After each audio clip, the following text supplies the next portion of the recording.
तर पुण्यानंतर इकडे साताऱ्यातल्या फलटण आणि माण तालुक्यातही ड्रोन कॅमेरा फिरत असल्यानं लोकांमध्ये भीतीचं वातावरण निर्माण झालं होतं। पण आकाशात गिरट्या घालणारे हे ड्रोन कॅमेरा नसणारे आहे, त्यात फक्त लाईट दिसून येत असल्याचंही समोर आलंय। हे ड्रोन नेमकं का उडवले जात आहेत याचा तपास सध्या सुरू आहे। काय नेमकं पाहिलं, ज्यावेळेस तुम्ही बघितलं त्यावेळेस नेमकं ह्या ड्रोनच्या बाबत काय सांगाल? मी दहिवडीत होतो, मला फोन आला एक जणाचा मी की ड्रोन फिरतायत दहिवडीत म्हणून। मी काय केलं की मी पळत पळत टेरेसवर गेलो।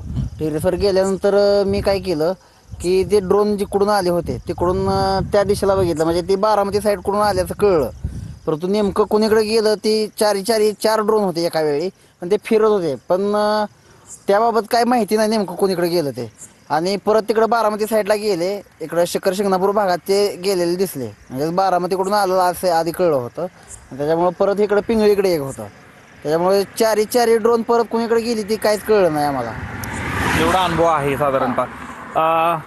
तुम्ही काय बघण्यात आलं? तुम्ही कुठल्या गावचे? काय ड्रोन दिसले, पण मला असं वाटतं की ड्रोन नसतील, कारण ते खूप हाईटला जाते आणि खूप स्पीड आहे त्याला। असं ते म्हणजे अचानक इथं दिसतंय, ते थोडा वेळ बघितलं लक्ष दिलं की दुसरीकडे दिसतंय ते असं लांब।